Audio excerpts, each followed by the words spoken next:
Our next speaker in this session is Greg Cutbush, who's a visiting fellow at the Department of Economics at the Australian National University. Greg has had a long career in agriculture and in agricultural economics and in government, in fact, in a range of different positions, including the OECD in Paris, a stint with ACIL Tasman as an agricultural consultant, and work with the World Bank and Asian Development Bank. So to give his take on what the future might look like and some of the issues around trade policy, please welcome Greg Cutbush.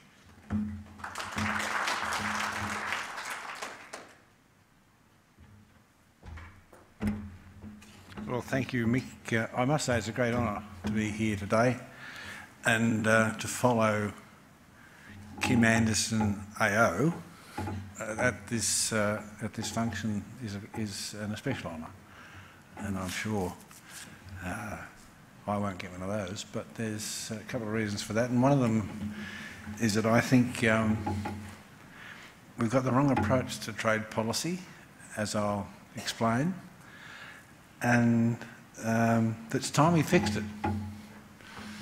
I think there's a certain urgency about this. We don't want to bonsai our future as we've been doing, I think, in this domain. And because it's important, because inherently trade is the future. Really, there'll be more of it, and it'll be more important than ever in determining how well we are off relative to everybody else. So let me then try and work this machine to explain what I mean. Trade policy, in essence, is about really surprising for many people. I think it's about fixing domestic distortions in our economy. And that's what we think as economists it's all about. And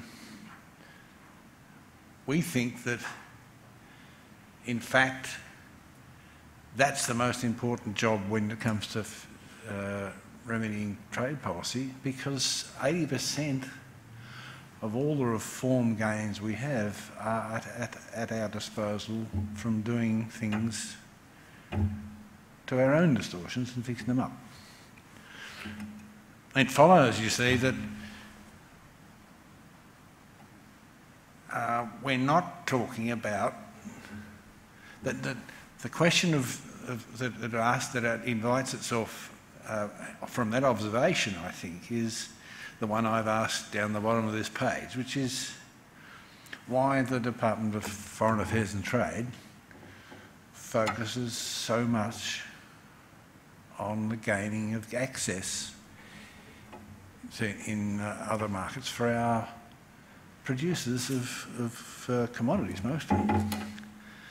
It's a puzzle because it looks as if it's wrong-headed. It's back to front.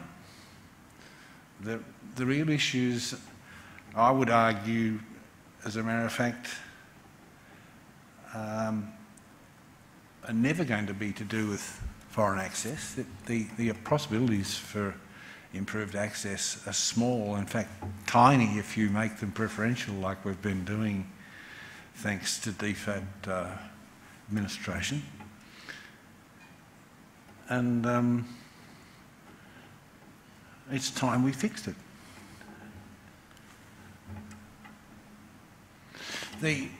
I'm not talking in a vacuum here. I'm speaking very well informed by a recent book by Adams and two other authors in 2013 in a book which reviews Australia's trade history from 1900 or thereabouts.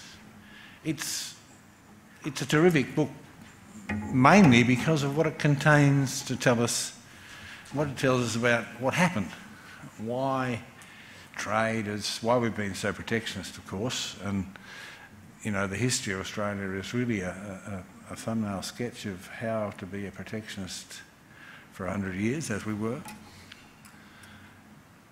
But it explains very well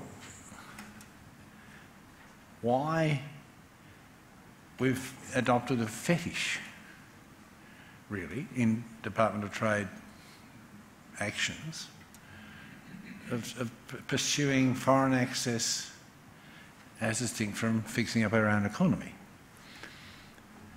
And it's always, in the most recent cases, I think over 10, 15 years, has been through the means of what they call FTAs, free trade agreements, so-called.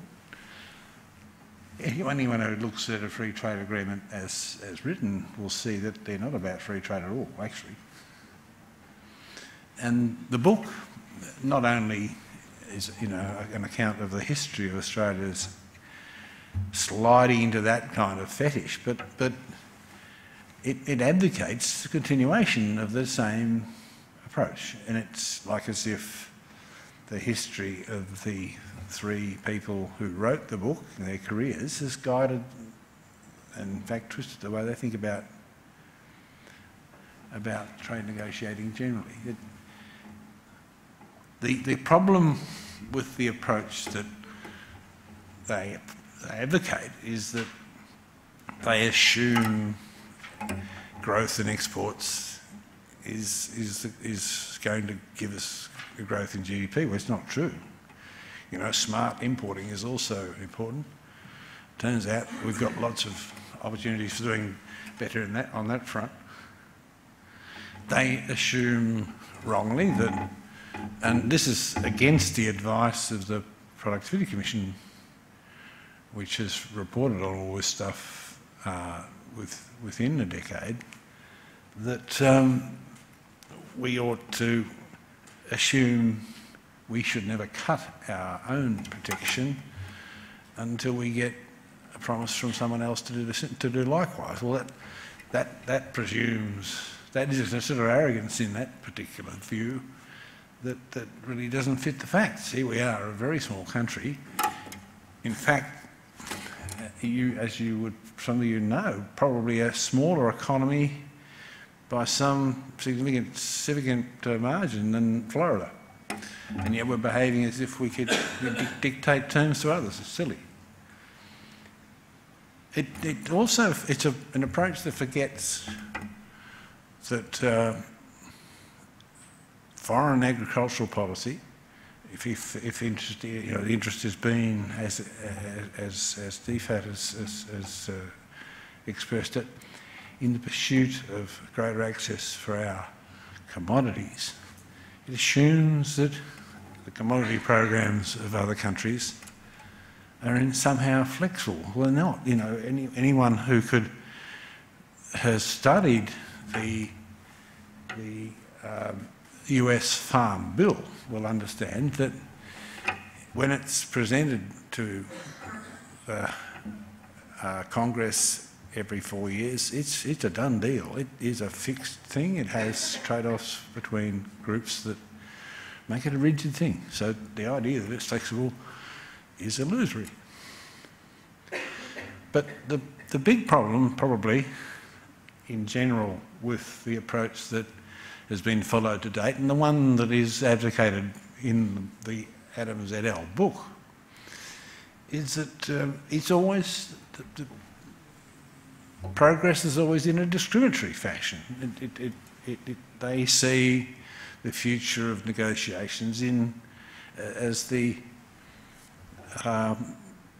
winning of access, which is preferential and therefore would not be having a shot on equal terms with everyone, but rather it's seeking to secure, whoever the partner is in a free trade agreement, a preferential agreement that has us buying goods that are often dearer than could be got from their cheaper sources, and has us accepting imports from people who are dearer, but also on the export front, it doesn't in any way give us, as a matter of assumption, the best deals we get on the export markets either. If we make it preferential, it's going to be a twisted affair.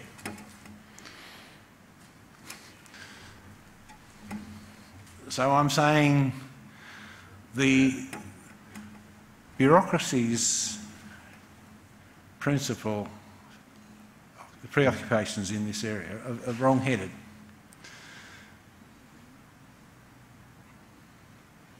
They're not supported by the approach that would play to our strengths. And it's a terribly sad thing, because Australia historically, until the 50s at least, I think, consistently had, at least internationally, advocated a non-discriminatory approach. In other words, we were not into preferential trade deals. We were more defensive of the continual work that GATT and then WTO have championed, which is for non-discrimination. Non-discrimination was a pillar of the approach we advocated internationally. As a small power, that may not have amounted to much, but you can imagine for an economist like myself, and I think people like him, this is a very disappointing outcome. To see us for 15 years having pursued an approach that's quite against the one that was the basis for the formation of the institution that has guarded world trade from the worst excesses for ever since the World War II. So this is distressing, and one can underline it again, as I do in this slide.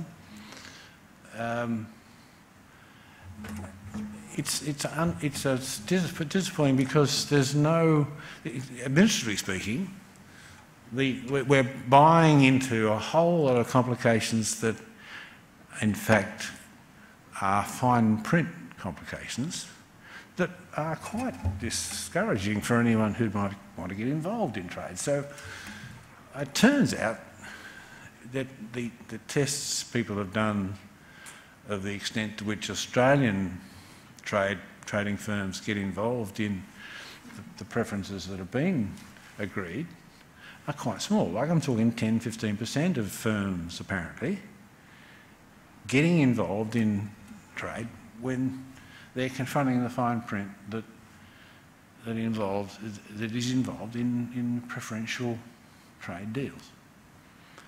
And of course, they're not these trade deals. The fine print is in fact a continuation of the lobbying that has gone on during the negotiations themselves, and there's always favours the squeaky wheels and the least deft of the producers in this country. And I would have thought the classic example of a trade anomaly that always accompanies FTAs is the rules of origin that must necessarily be accompany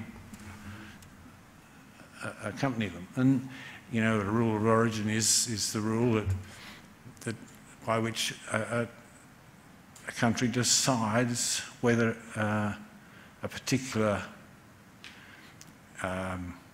good is genuinely from the country that it apparently is. And it gets ridiculous. You get to a situation in the NAFTA, which we've heard about in an earlier presentation. NAFTA is the North American Free Trade Agreement, so-called, where clothing from Mexico or Canada, if it's going to qualify in the US, has to be made for a concession that applies to the three partners.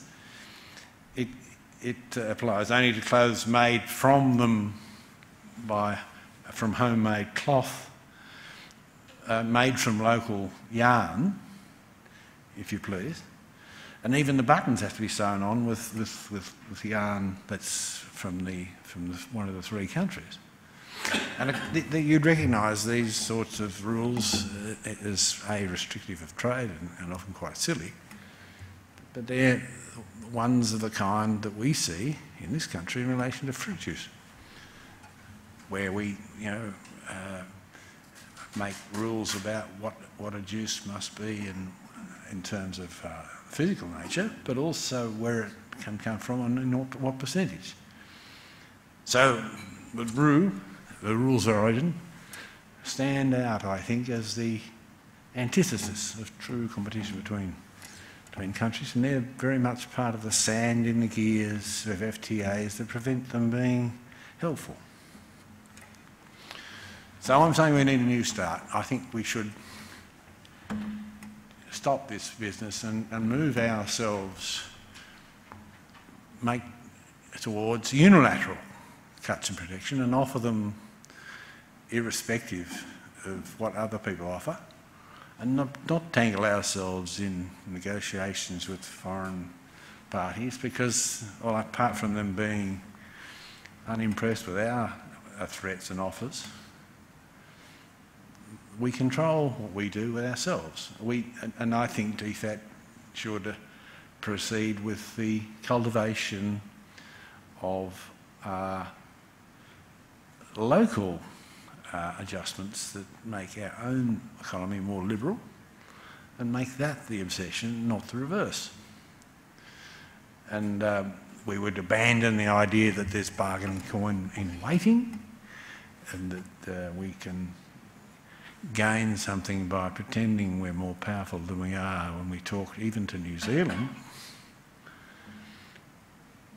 And that, of course, is largely the opposite of what the Adams et al. Book advocates.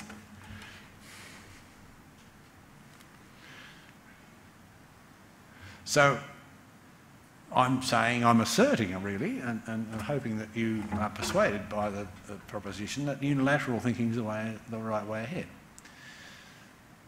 And the fact that Doha is held up is by the complications of world politics is true, but there's a way through this. We don't have to wait forever to make progress on the trade front. We ought to work not to wait for Doha to solve itself and not to pretend we can influence it very much, but just step ahead and make a unilateral deal of our own that we just present as a fact of life to all the partners we have. That would have us shopping for markets as a seller in an open way, across all irrespective, and buying from the least cost sources without any equivocation. Now, the point I'm making is that we're going to be cheating ourselves of progress in the terms of growth for as long as we make that path more difficult. The consequences of our fixable distortions are going to continue, and they'll be negative for us, and they'll be cheating our growth until we fix them. So now I'm saying that for those who are keen on understanding a bit more about the record and what it says and why our performance has been lamentable in this area of negotiations, can check in a book review that I've co-authored at that address, if you've got time to write that down, but I can let anyone have it afterwards, where in several pages we have made a published statement of what the nature of the problem is. We hope it's going to be influential, and I'd like to thank you very much for listening to me too today.